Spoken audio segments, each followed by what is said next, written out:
muna ang ibang sangay na nagpapagulo sa usapan. Alam mo na kung sino sila. Like, si Tarela, si Gibo, tumahimik muna sila. Hayaan nila yung DFA ang gumalaw para hindi magulo at magkaroon ng direksyon kung paano natin i-resolve or ma-maintain o madi-de-escalate ang tension dyan sa South China Sea at mag-resume ang diplomasya at negosasyon between the two countries. Sana. Yung CCG, tinulungan yung mga isang Pilipino na pagdating sa Pilipinas, iba ang gulo sa pagbabalita. Oo nga Anong masasabi niyo doon, Prof? Tsaka magkaiba din ng matinira din ni Commodore Balilo, si Balilo. Ano bang masasabi mo doon? Yun, ang ko lang is na-appreciate ko ang spokesperson ng PCG na si Balilo, na sinabi niya talaga, parang nilambas niya si Tarela na I will stand on sabi niya, I will stand on what I've said. Na sabi niya, tumulong ang CCG sa pagre-rescue nga at pagtulong dun sa fisherman na sumabog ata or may explosion ata ng boat.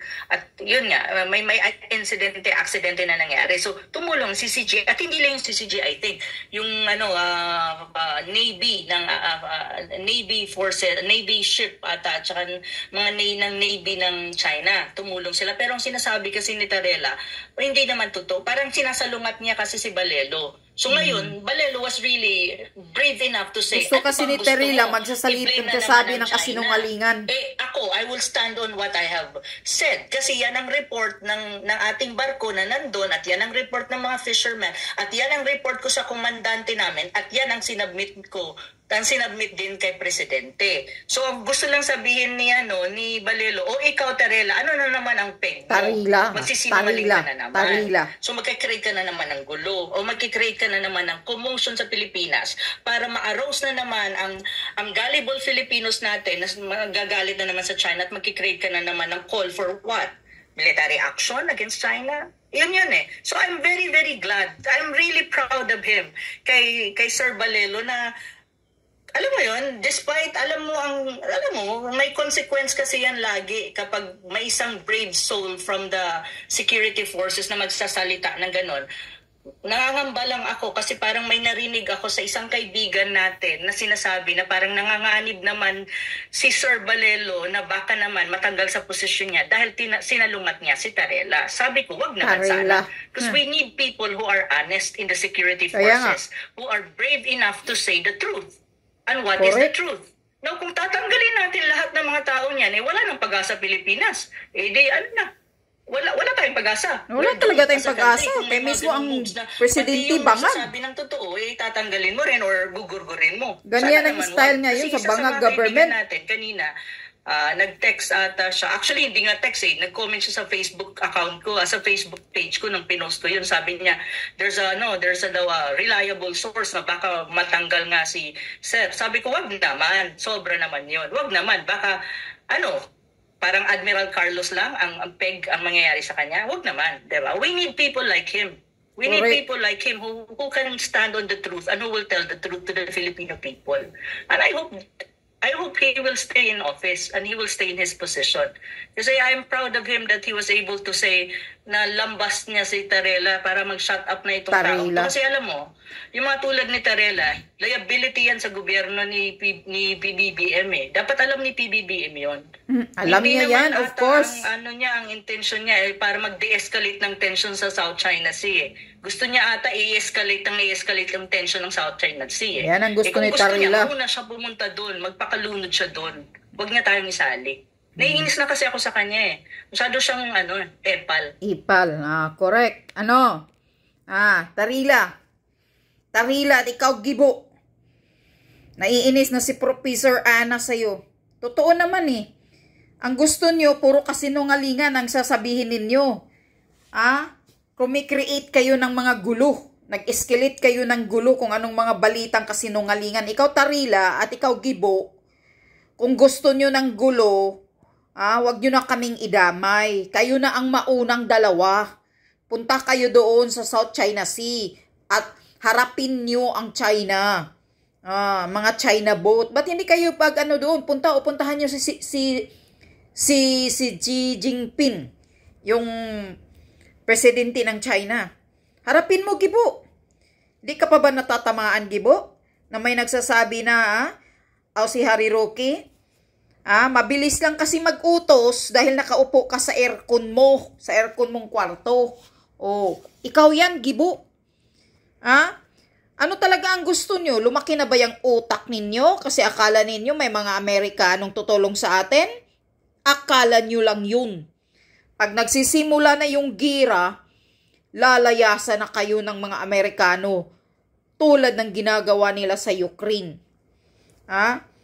Kung gusto nyong mag-escalate ng gulo, kayo ang nagpapainit ng tensyon dahil yan sa mga mali ninyong mga balita. Ikaw, Tarila, at ikaw, Gibo, according to Professor Ana. Dahil yang si Balilo daw ay nagsasabi ng katotohanan, gusto na naman daw tanggalin sa serbisyo.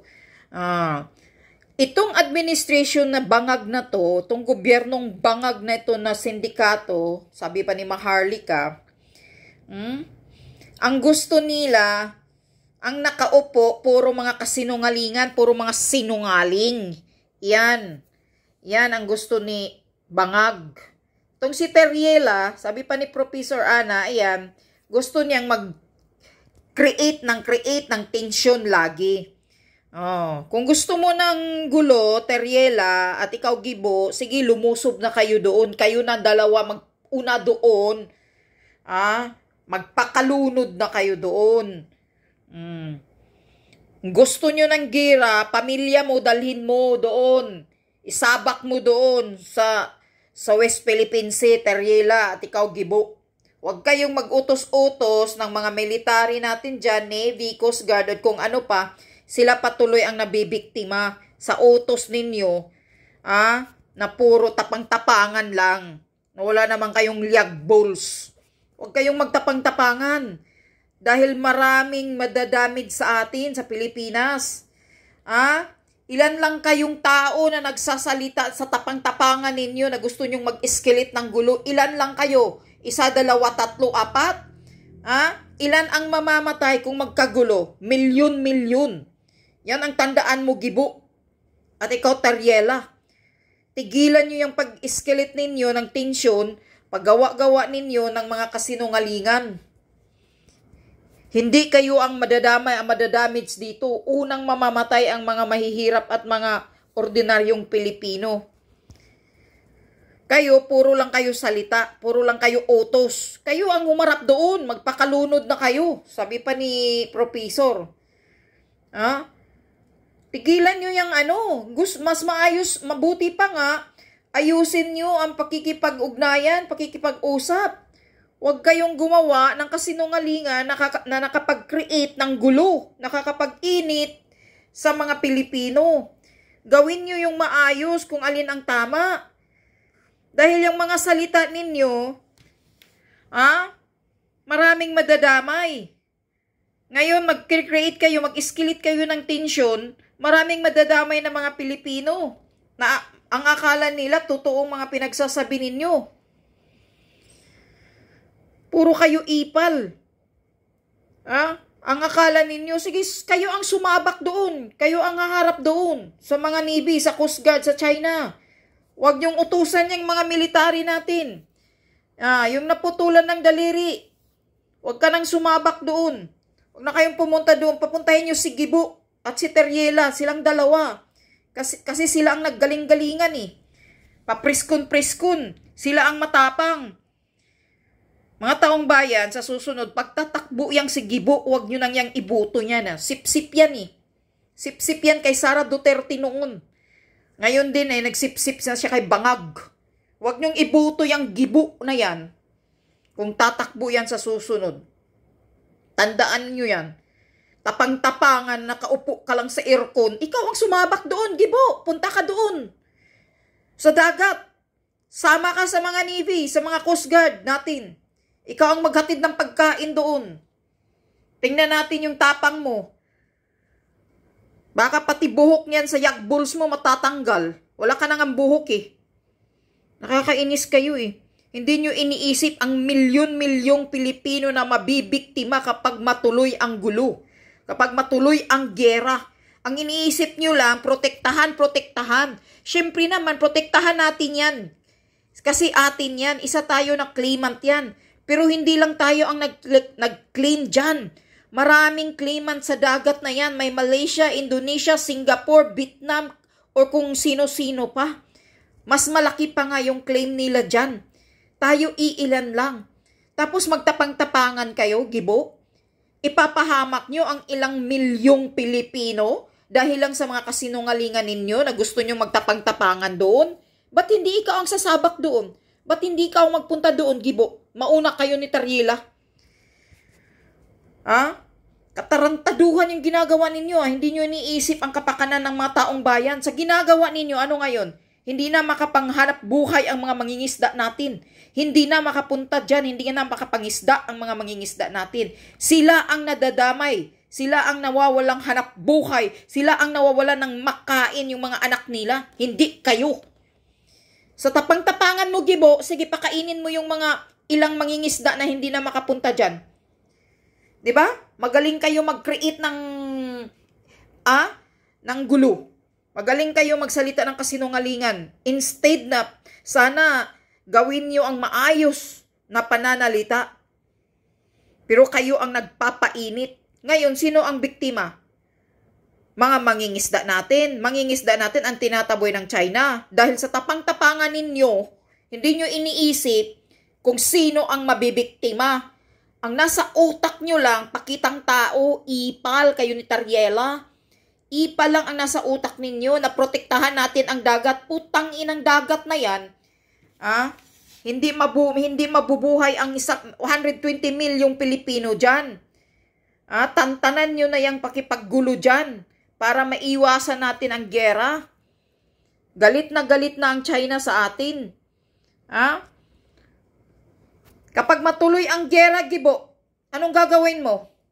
Kayo ang nag-escalate ng tensyon. Anong gagawin mo sa mga Pilipino? Kaya mo ba ang China? Di kayo nag-iisip eh. Tapang-tapangan lang kayo na yung mga yagbols ninyo baliktad naman. Baliktad yung utak ninyo. Hindi nyo iniisip ang kapakanan ng taong bayan. Tingnan yung economy natin ngayon. Bagsak na bagsak dahil sa ginagawa ninyo dyan.